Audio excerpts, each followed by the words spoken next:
Good morning all of you. Topic कुठला आपला? Chemistry.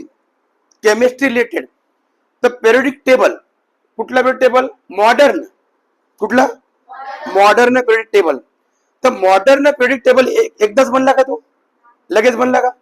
त्याच्यामध्ये तुम्ही जर विचार केला पूर्ण त्या ड्युरेशन पिरियडचा 1817 1817 ते किती 1913 1913 साधारण 96 इयर्स लागले. किती लागले? म्हणजे 96 वर्ष. याच्यावर एक शिकायला मिळतं कुठलीही गोष्ट सायन्स मध्ये इव्हॉल्युटिव्ह असतं म्हणजे प्रोग्रेसिव्ह असतं. Science is a progressive subject. बरोबर आहे. त्याच्यामध्ये दररोज काही ना काही प्रोग्रेस होत राहते. मग मागेला फेल झालं तर पुढचा तो डेव्हलप होतो. पण हे चालतात. आता प्रॉब्लेम काय? डोबे रायनर कधी घडला? 1817. डोबे रायनर जे ट्राईड्स एक्सप्लेन केले देर आर 3 केले ना. त्याचं म्हणणं काय होतं की ऍटॉमिक मास खूप रिस्पॉन्सिबल आहे. आणि त्यांनी एक पेअर सांगितली, lithium, sodium and potassium. Right. मग lithium, sodium, potassium, lithium, sodium, potassium. तर या ठिकाणी तुम्हाला तिन्ही ठिकाणी या ठिकाणी ऍटॉमिक नंबरचा किती उल्लेख आला का? नाही. कारण atomic number not important that time because electron discover in 1897. Electron त्याच्यापूर्वी डिस्कवर झालेच नव्हते ना. What discover electron? J Thomson. Okay. Time period 18. What discover proton? Ernest Rutherford. Time period 19 म्हणजे आफ्टर पेरियोडिक टेबल मॉडर्नच्या नंतर. नंतर what discover neutron? James Chadwick. Time 1932. Okay. 1932. लक्षात आलं तुमच्या? म्हणजे इतक्या क्लोज मध्ये ते हे झालेलं आहे. ते टाइम पडतो ना. ओके चल. ओके चालतं. हा. Lithium, sodium. आता डोबे रायनर संपला. डोबे रायनरच्या वेळेस 30 जोडी होती. त्याच्यात तुम्हाला ट्राईड्स मध्ये तर लिथियमचा ऍटॉमिक मास किती आहे बेटा? 6.9. लिथियमचा काय? 6.9. आणि पोटॅशियमचा किती आहे? 39. किती आहे लवकर? 39.1. दोघांची ऍडिशन केली का तुम्ही? दोघांची जर ऍडिशन केली किती वाले? 46. त्याला 2 ने डिवाइड करा. किती होते? 23. म्हणजे हे झालं त्या तुमचं ऍटॉमिक मास. डोबे रायनरचं म्हणणं असं होतं first element and last element add करा त्याचा ऍटॉमिक मास तर तुम्हाला मिडलचं तुम्हाला मिळेल.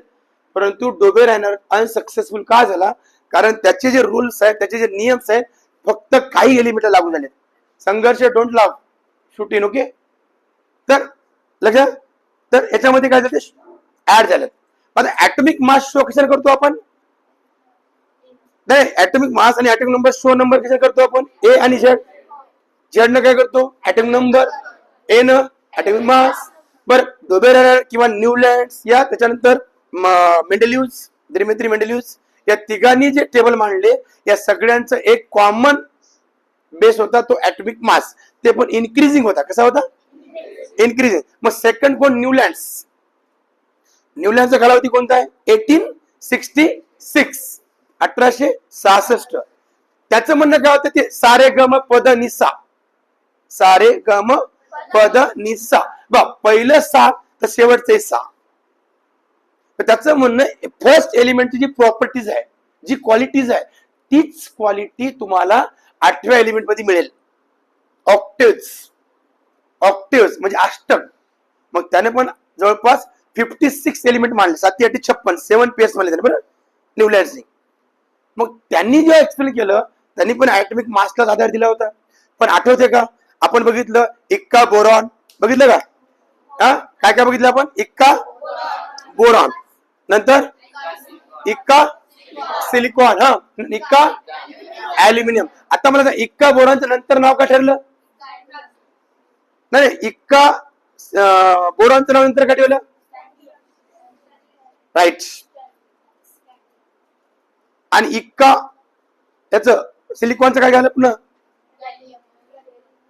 बरोबर विचार का? आणि इक्का ऍल्युमिनियमचं काय झालं मग? झाले की बरं. ते कोणी केलं हे सगळं कार्यक्रम कोणी केला? तर मेंडेलीने केला. कोणी केला? मेंडेली पिरियड टेबलने केला.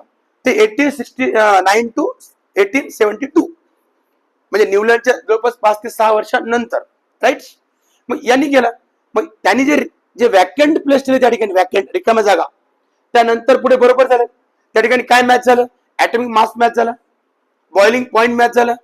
बरोबर आहे. Atomic mass, boiling point, melting point, density आणि त्याचे सगळे प्रॉपर्टीज, बऱ्याच प्रॉपर्टीज जुळल्यात.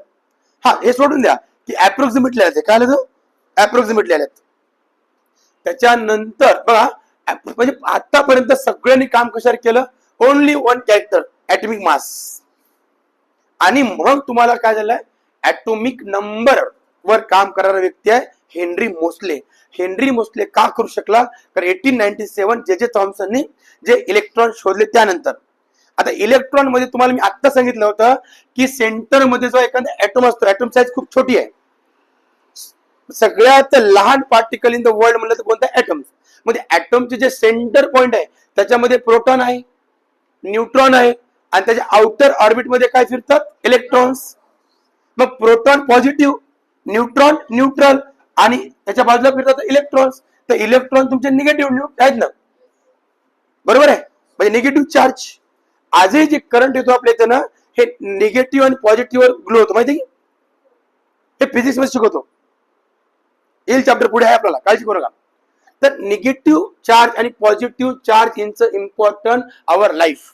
आपल्या जीवनामध्ये सुद्धा तुम्हाला जर एखाद्या केबलला, कट केबलला जर हात लावला तुम्ही आणि पायात जर चप्पल असेल तुमच्या, सिरफल वगैरे, तर तुम्हाला शॉक लागतो का? का लागत नाही? कारण त्याला करंट प्रोव्हाइड होत नाही, राईट. तुम्हाला निगेटिव्ह पण खालून करंट पाहिजे ना तुम्हाला. म्हणजे एक तुम्हाला पॉझिटिव्ह, एक निगेटिव्ह हे लागल्याशिवाय इलेक्ट्रॉन ट्रान्सफर होत का? नाही. मग मला सांगा, ऍटॉमिक जे पॉइंट आहे, सेंटर पॉइंट आहे, त्याच्या सेंटर मध्ये काय? न्यूट्रॉन आहे, प्रोटॉन आहे आणि इलेक्ट्रॉन आहे. आता हे आपण ते डिस्कवर पण बघितलं. आता याच्यानंतर बघा, समजा ऍटॉमिक नंबर पुढे आलेत आणि मॉडर्न पिरियड टेबल पुढे आला, तर इन्क्रीजिंग नंबर झालेत. आता ते मॉडर्न टेबल मध्ये किती पिरियड आहेत? There are 7. ग्रुप्स किती आहेत? 18. म्हणजे 7 आणि 18 ग्रुप्स. आता मला सांगा, आपण जे नोबेल गॅस घेतले ते कोणत्या ग्रुप मध्ये आहेत? 18 आहेत. आता नोबेल गॅस कोणते कोणते आहेत? नंबर 1 हेलियम, ऍटॉमिक नंबर नाही आधी symbol, helium symbol, helium symbol, atomic number. Next neon symbol, atomic number 3 argon symbol, atomic number. Krypton symbol, atomic number. Next कोण राहिलं? Xenon symbol, atomic number. Next radon symbol, atomic number. Okay. आणि last कोणता आहे? Symbol, atomic number. मला सांगा 118. Okay, 18. आता Nobel gas म्हणजे कशी? त्याच्यावर तुमच्या कसलाही परिणाम पडणार नाही. No effect any condition. ना हिटचा, कुठल्याही एन्व्हायरमेंटचा परिणाम पडत नाही. तसे नोबेल मेटल पण आहेत की नाही? मग तसे नोबेल मेटल सुद्धा आहेत. आता तुमच्या नेचर मध्ये फक्त 92 एलिमेंट डिस्कवर झाले ना. नेचर मध्ये किती आहेत? Crust, mantle, core. There are 3 layer of earth. आर्थचे लेअर किती येतं? पहिला लेअर कोणता? क्रस्ट. मग मिडल, त्याच्या खालचा. हे सगळे कुठं जडलेत? तर क्रस्ट आणि मेंटल मध्ये. बरोबर आहे. ते तुम्ही कधी बघितलं? व्हॉल्क्युनो बघितलं? व्हॉल्क्युनोच आपल्या देशामध्ये पण एका ठिकाणी व्हॉल्क्युनो निघालतात रे. काय नाव? कधी कुठे निघालतात? एकच प्लेस आहे ऍक्टिव्ह व्हॉल्क्युनो इन इंडिया. त्याच्या आलं उत्तर कुठे? कोण सांगितलं आता? बॅरन. बॅरन तू सांगितलं. ओके. हा, बॅरन आयलंड मध्ये बरोबर आहे. ते आहे अंदमान निकोबार आयलंड मध्ये आहे बॅरन आयलंड. कारण अंदमान निकोबार आयलंड बनलं बेटा 572 स्मॉल स्मॉल आयलंड पासून 572. त्याच्यापैकी छोटस आयलंड आहे. तर बॅरन का सांगता? ज्वालामुखी इथे ऍक्टिव्ह झालता आता 2022 मध्ये. 2022 मध्ये जनरल लक्षात ठेवा. 2022 मध्ये तिथं व्हॉल्क्युनो ऍक्टिव्ह चालते, निघालते बाहेर. 2022. आता ऐका, आपल्या तिथे एकच आहे, पण फ्रान्स, युरोप, म्हणजे युरोपमध्ये भयानक आहे. मग त्या वाल्क्युलमध्ये जे निघतं ना बाई प्रोडक्शन, दन दन दन दन लावतात ना, ते लावल्यानंतर थंड होतं बघा. आणि त्याचा तुम्ही कधी व्हिडिओ बघा, युट्यूबला घरी जाऊन घरी व्हिडिओ बघा व्हॉल्कॅनोचा. तर ते सगळं का असतं माहितीये का, ओरिजिनल सगळे मेटल असतात, टोटल मेटल असतात. त्याच्यामध्ये तुम्हाला मॅग्नेशियम मिळतं, इव्हनली गोल्ड मिळते, सिल्वर मिळते, सगळंच मिळते. हे 92 एलिमेंट तुम्हाला क्रस्ट मध्ये, मेंटल मध्ये मिळतात. बाकीचे एलिमेंट तुम्ही लॅब मध्ये तयार केले, राईट. जे आता आपण वेगळं ओजी घेतलं ना 118, म्हणजे 26 एलिमेंट आपण कुठे केले तर लॅब मध्ये केले. तर मग हे जे मेटल्स आहेत, कोणते मेटल्स, नॉन मेटल आणि मेटलॉइड्स, देर आर 3 कॅटेगरीज, बरोबर आहे. तर मेटलची कॅटेगरी काय, तर मेटलची कॅटेगरी मधून good conductor of electricity, good conductor of heat, sonority, malleability, अजून काय, डक्टिलिटी, हार्डनेस, शायनिंग, झालं का. एवढी प्रॉपर्टी देर आर 7 अप्रॉक्सिमेटली, बरोबर आहे. हे 7 प्रॉपर्टी त्या मेटलच्या आहेत. आता नॉन मेटल मध्ये उलट्या, नॉन मेटल आवाज करते का, नो. त्याच्यामध्ये हे आहे का, इलेक्ट्रिसिटी हे होते का, कंडक्टर आहे का, नाही. आता तुम्हाला सांगतो, लक्षात घ्या, मेटल नॉन मेटल का समजून घ्यायचं किंवा मेटल का समजून घ्यायचं. आता आपल्या घरामध्ये लाईट आली, करंट आलाय, या करंट मध्ये कोणतं मेटल वापरलं, कॉपर. कोणतं वापरलं, कॉपर. कोणतं, सीयू. सीयू चा ॲटॉमिक नंबर सांग लवकर, न बघता प्लीज, न बघता. हिरो, कॉपर ॲटॉमिक नंबर हा किती बघितलं का, नाही 29, कालच घेतलं आपण. Copper CU 29, right. आता मला सांगा, आणि आणखी वापरतो आपण अल्युमिनियम वापरतो. अल्युमिनियमचा ॲटॉमिक नंबर किती लवकर, 13. आणि सिल्वरचा किती रे, एजी, 47. 47.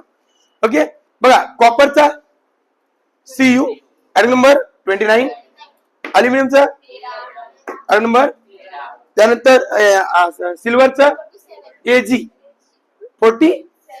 ऐका, हे 3च आपल्या या इंडियामध्ये नाही, वर्ल्ड मध्ये आपण करंट फ्लो साठी यूज करतो.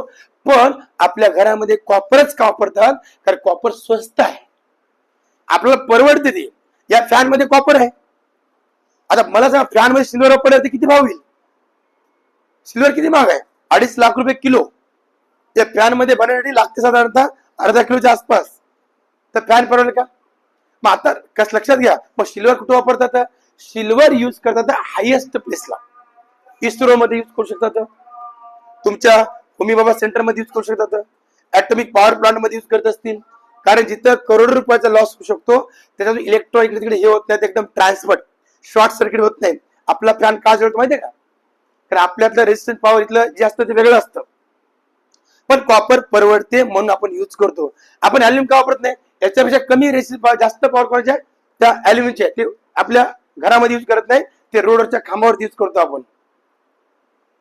कॉपर रस्त्यात फेका बरं. हे बघ, अल्युमिनियम स्वस्त आहे, त्याच्यापेक्षा महाग कॉपर आहे. आणि कॉपर पेक्षा कितीतरी महाग काय, सिल्वर आहे. तिन्ही काय तर गुड कंडक्टर ऑफ इलेक्ट्रिसिटी. सगळ्यात चांगलं वापरायला कोणतं आहे तर सिल्वर आहे. पण सिल्वर परवडत, नेचर मध्ये तेवढं उपलब्ध, म्हणून आपण वापरत नाही. नाहीतर सिल्वर एकदम बेस्ट. ठीक आहे, तर लक्षात घ्या. आता हे जे लाईट आली तर इलेक्ट्रॉन फ्लो आले, काय आले तर इलेक्ट्रॉन चार्ज. फिजिक्स मध्ये शिकवतो, करंट चॅप्टर मध्ये. ओके, इलेक्ट्रिकल फ्लो आले. तर आज मी अँगल सांगतो केमिस्ट्रीचा फक्त. तर कॉपर, सिल्वर, अल्युमिनियम, समजलं पॉईंट क्लिअर. तिन्हीचे पॉईंट समजले. ॲटॉमिक नंबर लक्षात आलं, आपण काय यूज करतो कळालं. ओके, हे कुठे मिळतात, आपल्या क्रस्ट या लेअर मध्ये मिळतात. पण बाकीचे जे तयार केलेले आपण ते सगळे आर्टिफिशियल बनवलेत, आर्टिफिशियल, टोटल आर्टिफिशियल बनवलेत. हे झाले याच्यामध्ये. आता कॉपरला तुमच्या कोणत्या ग्रुपमध्ये स्थान दिलं, पिरियड टेबल मध्ये सांगा लवकर नाही, सांगा. कॉपरला तुमच्या कशामध्ये स्थान दिलं, कोणत्या ग्रुपमध्ये आणि कोणत्या पिरियड मध्ये. हा, विच ग्रुप आणि विच पिरियड. बुक खाली ठेव ग, खाली ठेव, सांग बघा लवकर, लवकर बघा. ग्रुप लवकर, 29 number, group number 11. Okay, group number. आणि हे यस, कोणते? यस. ओके, हे पिरियड टेबल मध्ये आहे की नाही? म्हणजे हेनरी मोस्लेनं जे पिरियड टेबल एक्झिट केला तर इन्क्रीजिंग काय ऍटॉमिक नंबर आहे. लय सोपं आहे की बघायला. पटकन 29. 30 मला लगेच समोरचं बघायचं. झिंक 31 म्हणलं कोण आहे? 31 31 31 गॅलिलियम. कोण आहे? गॅलिलियम. त्या दिवशी तुम्हाला त्याचं कॅरेक्टर सांगितलं. गॅलिलियमचं काय कॅरेक्टर सांगा बरं? गॅलिलियमचं गॅलिलियम रूम टेम्परेचरला लिक्विड फॉर्म मध्ये असते. याचा सिम्बॉल आहे Ga. ऍटॉमिक नंबर काय? 31. याचं मेल्टिंग पॉईंट किती माहिती तुम्हाला? या रूम टेम्परेचर मध्ये 30 सेल्सिअस आहे. किती आहे? 30 सेल्सिअस, 30 सेल्सिअस. तुम्हाला मी हे पण शिकवलं होतं mercury, Hg. Mercury symbol Hg. त्याचा मेल्टिंग पॉईंट किती आहे मर्क्युरीचा? किती आहे? -39 सेल्सिअस. आणि बॉइलिंग पॉईंट बेटा 357 सेल्सिअस. नोट कर चला, हे माहिती माझी. तुला नोट बघायची नाही? नोट करायचं पटपट, पटकन नोट करायचं. मेल्टिंग पॉईंट मर्क्युरीचा Hg. ऍटॉमिक नंबर 80 आहे, 80 आहे. बघा त्या ग्रुप बाय Hg कोण्या ग्रुप मध्ये आहे? बघा Hg कोण्या ग्रुप मध्ये आहे? Hg. Hg which group and which period? Yes, 12 मध्ये. ओके, Hg कशामध्ये आहे? 12. आणि हे कोणतं आहे? पिरियड कुठला आहे? 4. हा, पिरियड कोणता आहे? 6. तेच म्हणलं कसं काय शक्य आहे? 6 पिरियड मध्ये. आणि तर सिरियल बघा ना तुमची 1 2 3 4 80 पर्यंत, 80 पर्यंत शेवटी चालू आहे. तर Hg आता याचा मेल्टिंग पॉईंट किती आहे बाई? 30 -9 आहे. आता तुम्ही जम्मू काश्मीरला जरी गेला, बर्फामध्ये जरी गेला, तर तिथं टेम्परेचर तेवढं कमी होते का? होत असेल. नाही, -25 जात असेल, 20 जात असेल, तेवढं जात नाही. याचा अर्थ थर्मामीटर मध्ये काय वापरतो आपण? Hg. मर्क्युरी यूज करतो. आणि Hg तिथंच नाही, बऱ्याच ठिकाणी यूज करतात. तुम्हाला बायोलॉजी शिकवलेलं आहे. कोलेस्ट्रॉल 2 प्रकारचे असतात. एक कोलेस्ट्रॉल असतं बॅड कोलेस्ट्रॉल, एक cholesterol good cholesterol. HDL, LDL 2 प्रकारचे कोलेस्ट्रॉल आपल्या असतात. HDL, LDL हे कोलेस्ट्रॉलचे मेजरमेंट दाखवतात Hg मध्ये. मी तुम्हाला म्हणलं होतं 200 Hg जर कोलेस्ट्रॉल असेल तर आपल्याला गुड आहे, आपल्याला हार्मोन प्रोड्यूस करते. आणि 250च्या अबाव गेलं तर ते बॅड कोलेस्ट्रॉल आहे. ते पण 250 Hg म्हणतो आपण. काय म्हणतो आपण? म्हणजे प्रत्येक ठिकाणी Hg यूज केला का? कारण मर्क्युरी यूज करतायत, कारण रूम टेम्परेचरला ते लिक्विड फॉर्म मध्ये आहे. आता गॅलिलियम, दोघांमध्ये फरक काय? इथं मी या रूम मध्ये गॅलिलियमला आणलं, या रूम मध्ये मर्क्युरीला पण आणलं. तर मर्क्युरी तुमचा 30च्या खाली गेलं तर तुम्हाला ते हे होणार नाही, म्हणजे सॉलिड होणार नाही. पण गॅलिलियमचं टेम्परेचर मी कमी केलं, रूमचं टेम्परेचर SC लावली आणि SC लावून टेम्परेचर मी 22 आणलं, 22 सेल्सिअस, तर गॅलिलियम काय होऊ शकेल? सॉलिड बनेल. काय बनेल? कारण त्याचा मेल्टिंग पॉईंट किती आहे गॅलिलियमचा? 30 सेल्सिअस. किती आहे? किती आहे? किती आहे? किती आहे? आणि हे कोणी प्रिडिक्ट केलं होतं? मेंडेलिव्ह. केलं होतं की? म्हणजे कनेक्शन कसं असते बघा जोडायचं. हे अशा गोष्टी लक्षात ठेवा याच्या बाबतीत. दुसरी गोष्ट, तुम्हाला मी कोबाल्ट बद्दल काय बोललो, निकेल बद्दल बोललो, सिलिकॉन बद्दल बोललो. सिलिकॉन बद्दल एक माहिती सांगतो. सिलिकॉन खास करून सिलिकॉनच्या कोण्या ग्रुप मध्ये सांगा लवकर? सिलिकॉनचा सिम्बॉल सांगा. SI.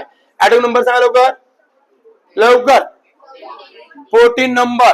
इलेक्ट्रॉन कॉन्फिगरेशन लवकर 2 8 4. राईट. ओके, आता मी नेहमी विचारते ना, हे कन्सेप्ट क्लिअर होईपर्यंत आपल्या सगळ्यालाच एक 70-80 एलिमेंट डोक्यात आली पाहिजेत. तर सिलिकॉन मला सांगा, सिलिकॉन आज सिलिकॉनच्या चिप्स वापरायचे कशामध्ये? तुमच्या मोबाईल मध्ये. आज आपल्याला मोबाईलला महाग काय मिळतो माहितीये का? त्याच्यामध्ये दुसरं काही नाही मोबाईल मध्ये. हे आता आपण व्हिडिओ शूट करतोय, आपण टीचिंग मध्ये शूट करतोय, युट्यूब असेल, काही असेल, मी तर दररोज याच्यामध्ये ऍक्टिव्ह राहतो. तर एवढे मोबाईल का महाग आहेत? सिलिकॉन सगळ्यात महाग आहे. आणि सिलिकॉन दुर्दैव इंडियाकडे नाही आहे, ते आहे चायनाकडे. आणि तुम्हाला माहिती का, हे सगळे मेटल, जगातले सगळ्यात जास्त मेटल चायनामध्येच आहेत.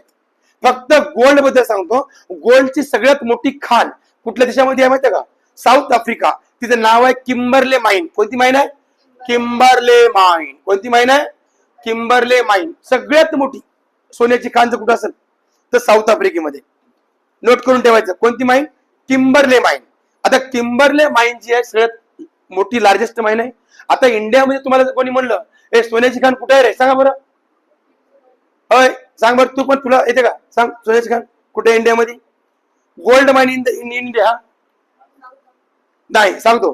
कोलार, कोलार, कोलार लिहून ठेवा वाटल्यास. कोलार कर्नाटक मध्ये आहे. कोलार सगळ्यात मोठी. आणि हिऱ्याची खाण कुठे आहे, हिरा डायमंड, डायमंड इन इंडिया तर पन्ना मध्य प्रदेश. पन्ना कधी फिरायचा हिरे सापडतात बाई. दुसरी ट्रिप तिकडे काढायची. हा तुला तर जवळ तू युपीचे आहेस, कधी जा पन्नाला फिरायला. आणि खरं ते लोक जाऊन हे करतात. तिथल्या सॉइल मध्ये, तिथल्या मातीमध्ये, तिथल्या खाणीमध्ये हिरे मिळतात. आणि कोलारला जा सोने मिळते, काहीच करायची गरज नाही, फिरून जाऊन जा. ठीक आहे. तर सांगायचं तात्पर्य मला ते म्हणायचं नाही. तर कोलार हे आपल्या भारतामध्ये आहे, पण सोनं थोडं कमी मिळते. आणि सगळ्या जगातली मोठी काय सांगते तुम्हाला मी, आफ्रिकेमध्ये सोनं कमी आहे. आणि सोनं हे कसं, गोल्ड कसं प्रेसियस मेटल आहे, त्याचा ॲटॉमिक नंबर किती आहे पटकन. गोल्डचा ॲटॉमिक नंबर कोणती, परफेक्ट आला नाही किती. मग गोल्डला कोणत्या ह्याच्या ग्रुप मध्ये लवकर सांगा, ग्रुप आणि पिरियड लवकर सांगा. मी यस ग्रुप कोणता, 11 ग्रुप आणि पिरियड बेटा 6. म्हणजे मला सांगा सिल्वर आणि गोल्ड एकाच पिरियड मध्ये का आहे ना, सिल्वर गोल्ड. आत्ताच मी त्या शिकवताना हे आलं रे, काय नाव त्याचं, टंगस्टन. टंगस्टन सिम्बॉल डब्ल्यू, त्याचा ॲटॉमिक नंबर 74. त्याला बघा बरं कुठल्या ग्रुपमध्ये आहे, लवकर कुठल्या ग्रुपमध्ये आहे, 6 ग्रुप. आणि पिरियड बेटा पिरियड 6 राईट. आलं लक्षात. आता ज्या बल्ब मध्ये प्रश्न आला तिथं आम्ही टेस्ट करत असताना की याच्यामध्ये जे हे वापरतात ना, या बल्ब मध्ये कांडी वापरतात फिलामेंट्स, तर टंगस्टनची असते. मी त्याला विचारलं टंगस्टनच का वापरतात, दुसरं का वापरत नाही. कारण टंगस्टनचा मेल्टिंग पॉइंट हायेस्ट आहे सगळ्या मेटल मध्ये. किती आहे, किती आहे लिहून सांगा, लिहून देऊ. 3422 3422 Celsius melting point. Boiling point आहे 5500 सेल्सिअस, 5500 सेल्सिअस. मला सांगा एवढं टेम्परेचर याचं होऊ शकत नाही, या केबलचं आणि या वायरचं. त्याच्यामुळे टंगस्टन वितळणारच नाही, मेल्ट होणारच नाही, म्हणून आपण मध्ये यूज करतो. हायेस्ट मेल्टिंग पॉइंट आहे टंगस्टन, लक्षात घ्या. आता आयरनचा किती आहे, लोखंडाचा किती आहे, पहिला सिम्बॉल सांगा आयरनचा लवकर. Fe atomic number 26. किती आहे 26. ओके. आता मला सांगा याचा मेल्टिंग पॉइंट किती आहे, राईट 1535 1535 सेल्सिअस. किती आहे 1535 सेल्सिअस राईट. हे झाला melting point. Melting point property कोणाची होती बाई, आपल्या मेंडेलिव्हच्या पिरियडिक टेबलची नव्हती का. त्याने 5 पॉईंट म्हणले होते, बेस केला होता पिरियड टेबल मांडताना 1879 to 72 ला. पहिलं मांडलं काय होतं त्यांनी, मेंडेलचं म्हणणं काय होतं की डेन्सिटी महत्वाची आहे, फिजिकल प्रॉपर्टी महत्वाची आहे, केमिकल प्रॉपर्टी इम्पॉर्टंट आहे नाही. हे सगळे इम्पॉर्टन्स आहेत म्हणलं नव्हतं. कोण म्हणलं होतं, मेंडेल म्हणलं नव्हतं. आणि त्याच्यामध्ये मेल्टिंग पण आलं की नाही. मग सहज शिकत शिकत काय करायचं, extra melting point, boiling point पाठ करायचं. ओके. सोने सांगू किती, गोल्ड सांगू. गोल्डचा मेल्टिंग पॉइंट लिहून घ्या 870 सेल्सिअस. सोनार फुगतो ना गोल्ड स्मिथ, तेव्हा ते टेम्परेचर बाई दागिने बनवताना 870 सेल्सिअस टेम्परेचर कव्हर करते. Melting point 870 Celsius. सिल्वर सांगू, सिल्वर 965 सेल्सिअस. त्याच्यामध्ये 1-2 पॉईंट इकडे होतील अप्रॉक्सिमेटली. ठीक आहे 965. हा सांग कोणते विचार मला. गोल्डचं 870, सिल्वरचं 965, कॉपरचं 1120. कॉपर थोडं जास्त आहे. ठीक आहे. प्रत्येकाचा मेल्टिंग बॉइलिंग वेगळा असतो, लक्षात राहील. आणि एवढे एलिमेंट मी बोलताना पटकन सांगा. हायड्रोजन काय symbol, hydrogen symbol H, atomic number. अजून एक तुम्हाला विचारायचं, आयसोटॉप्स म्हणजे काय रे. एकाच एलिमेंटचे मल्टिपल फॉर्म आपण यूज करतो, त्याला काय म्हणतो आपण. मग तुम्हाला मी आयसोटॉपचे 2-3 एक्झाम्पल शिकवले. युरेनियम ॲटॉमिक नंबर 92 आहे, पण त्याचे मल्टिपल फॉर्म आपण वापरतो ना बेटा. ॲटॉमिक पॉवर प्लांट मध्ये आपण, मी तुम्हाला सांगितलं देर आर 5 पॉवर प्लांट आहेत की नाही. कोणकोणते आहेत, रावतभट्टा, कळेगा, दावतभट्टा राजस्थान, कहेगा कर्नाटका. पुढचं कुडलकुलम तमिळनाडू, तारापूर महाराष्ट्र, काकरापारा गुजरात. 5 तिथं आपण वापरतो. म्हणजे युरेनियम 235 काय वापरायचं? युरेनियम 235 आणि युरेनियम 236. बघा बघा मल्टिपल फॉर्म वापरतो की नाही आपण. आणि ते कार्बन डेटिंग मेथडला कोणतं वापरतो? कार्बन 12, कार्बन 14 वापरतो का नाही? विल्लार्ड लिपी, विल्लार्ड वापरतो. मग केमिस्ट्रीमध्ये बघा isotopes, atom number, electron, proton, neutron हे सगळं तुमच्याकडे हत्यार असले पाहिजे. बरोबर कन्सेप्ट तुमच्या समोर आली की तुम्ही उत्तराचे सहज काढू शकता सर्च करून. मी जेवढं सांगितलं तेवढ्या माझ्या विद्यार्थ्यांना येऊन इथं एका दिवशी व्हिडिओ करणार तुमचं बघे तयार राहायचं, बिंदास्त करायचं, घाबरायचं नाही. ठीक आहे. आणि छानपैकी तयारी करायची. Okay, thank you.